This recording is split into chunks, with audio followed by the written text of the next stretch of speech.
Okay, this is the worst part of the charge. Let me explain. No, only an unexperienced cavalry force would charge from that far.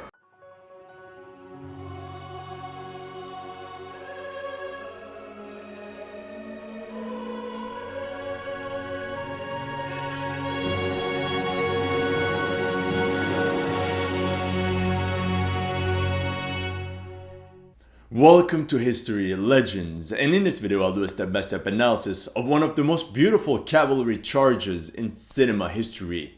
The Holy Charge of the Rohirrim in The Lord of the Rings. This is one of my favorite scenes ever. I literally rewatch it every now and then for the dialogue, the music, just so epic. I know this is fantasy, but let's take a look at what we can learn from it based on historical facts. And as always, before we start, don't forget to like, hit the bell, and subscribe. And check out my unique veterans book. It's now on Amazon, link in the bio.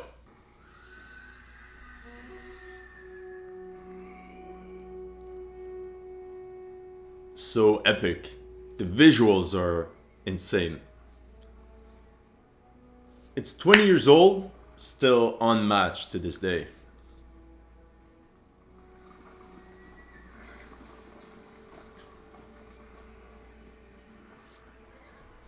This is a good portrayal of what an early medieval cavalry would have looked like. According to some research I did, the Rohirrim are based on early medieval cavalry. Several aspects of Rohan's culture and history seem to be inspired by Goths, Vikings, and the Anglo-Saxons. Just like the Germanic Ostrogoth, Rohirric culture was a mounted culture, so we'll focus on them.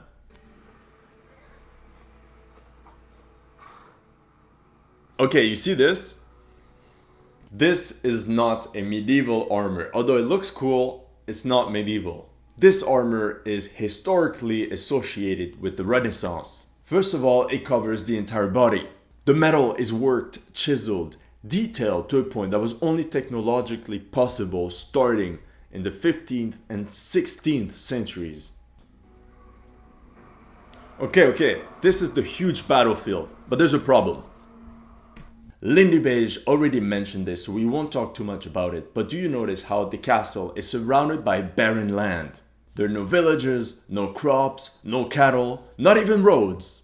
Then you can see how the orcs don't even bother to set up a proper siege.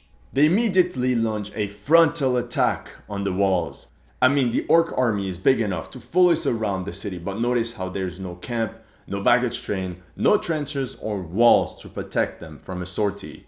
They expect to win in one day. And this leads to the next point. The orcs made a terrible mistake that I cannot forgive. They did not bother to create an outer defensive layer to protect them from possible enemy reinforcements flanking them. And that already happened to them at Helm's Deep. Now, this is only based on from what I see, but we do know the orcs have cavalry. Historically, during a siege, their role is to get supplies and cover the army's flanks, scout their surroundings, and make sure that no relief army is on its way. But I like to see the anxiety here.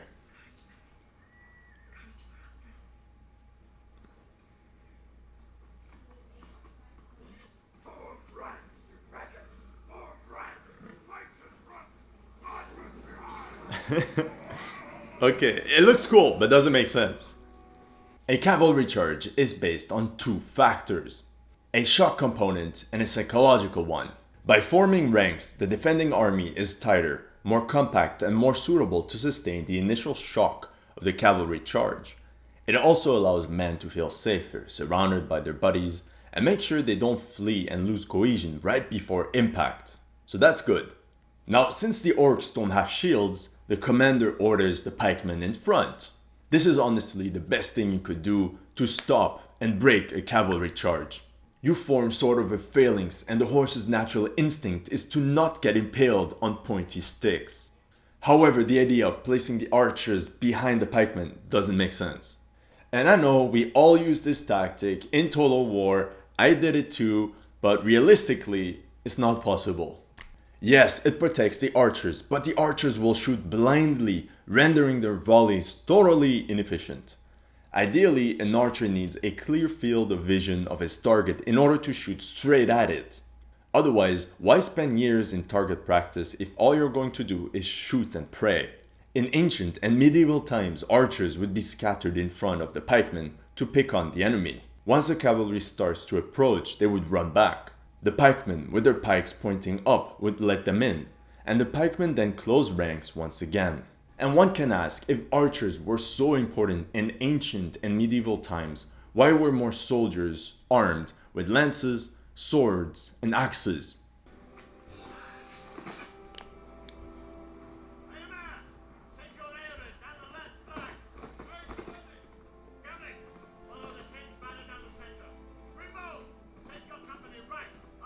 So beautiful. Every time I'm mesmerized.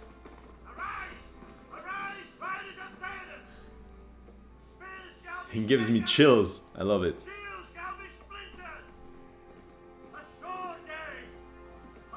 Okay, it's too epic. It's too epic. My god. This is perhaps my favorite part of this entire scene. You have the king sending out his orders to his captains, so his officers. He's also motivating his men with a speech, which is beautiful. And honestly, I believe this actually happened during that time period. Now, I didn't want to stop this beautiful speech right in the middle, but if we look at 217, there's a problem. The orcs here are actually not formed in ranks. Some of them are scattered in front of the main line. And as an amateur historian, I cannot unsee this as light infantry skirmishes scattered in front of the main line. Which is very realistic and it makes me happy. Although I do believe it's just a mistake from the CGI team. I don't know how many thousands of cavalrymen there is. The lances, beautiful. Pikemen, oh. This is meant to be epic. And the music.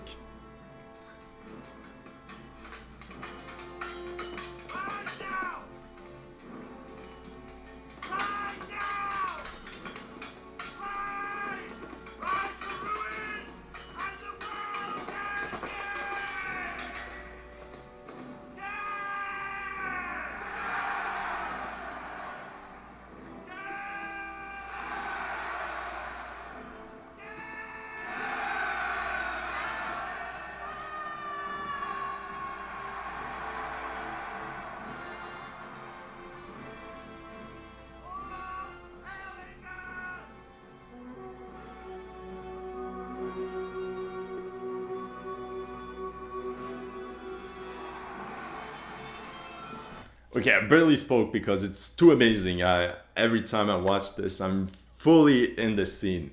This part provides us with a good picture of what it must have felt like to be a cavalryman preparing for a charge. The anxiety is high, you have no idea what's going on, you're in a crowd, it's hot, it's loud, and your adrenaline is through the roof. You find the same energy in football stadiums. If you've ever been, you'll understand.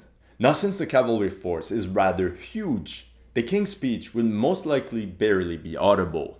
Just like in sports games, I suppose each tribe or clan would have the leader give his own speech to the men directly around him.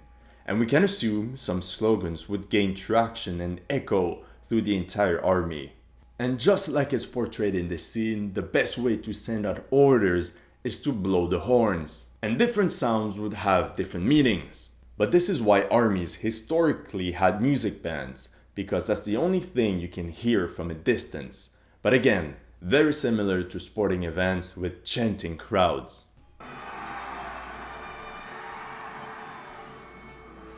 Okay, they're already charging. That's the problem. Like full speed. No, only an unexperienced cavalry force would charge from that far. By the time you hit the enemy line, your horses are already tired and the shock effect is greatly diminished. A cavalry charge followed a strict pattern of acceleration.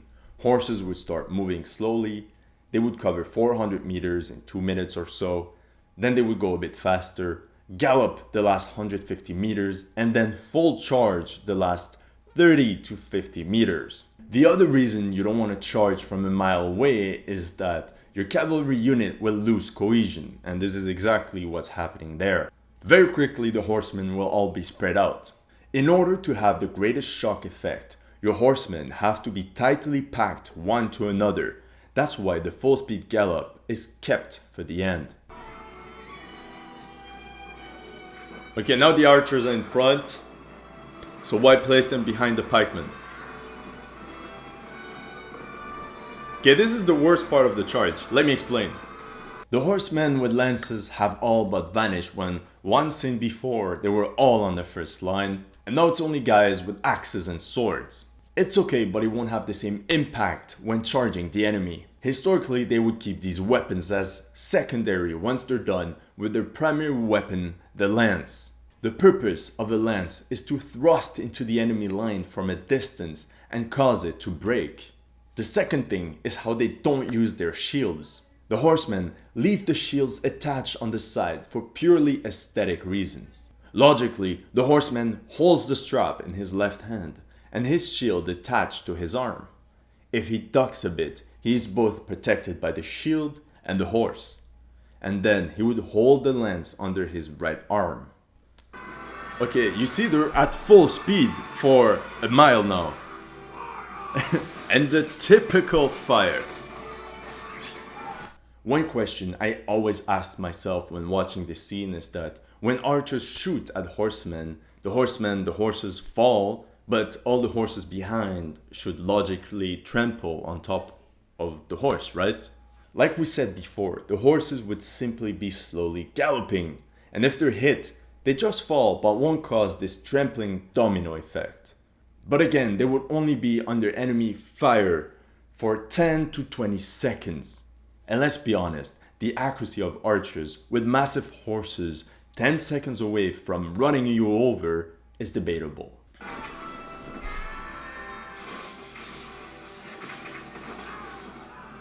You see, the horses should logically all fall over. But it's epic, I'm not gonna lie.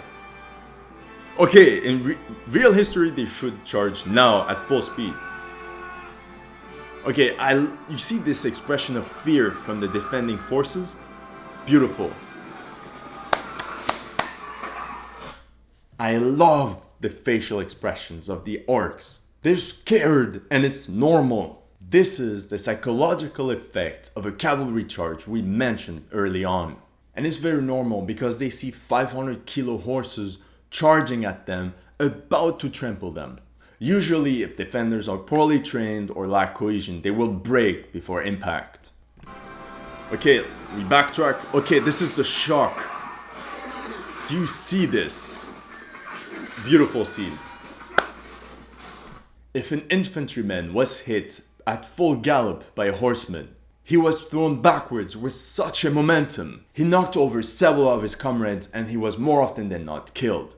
And like we see in this scene, the goal of the spear, the lance, is to really thrust into the enemy line right at the beginning, right at impact. Now that's one thing that is properly portrayed in video games such as Total War. You have the cavalry force that has a charge bonus. If the defending infantry doesn't break after the charge, then the cavalry is in trouble because it's very easy for infantrymen to take down cavalrymen. And what would often happen is that if the initial charge, the initial impact was not successful, cavalrymen would simply withdraw and charge once again. You see how they get trampled, pushed over. This is the beauty of CGI. Can't recreate that with stuntmen. And the orcs are panicking. It's a disaster massacre. I love it. And this is why The Lord of the Rings is still among the best movies ever done. You see, this is where CGI is actually properly used. Historically, at this point, the entire defending army would simply rout. With that being said, what did you think of my analysis? Did I miss anything? Comment it below. If you're interested in unique military artwork like the ones behind me, links in the bio. And as always, if you want some first-hand accounts, forgotten war stories, is here in my book, also in the bio.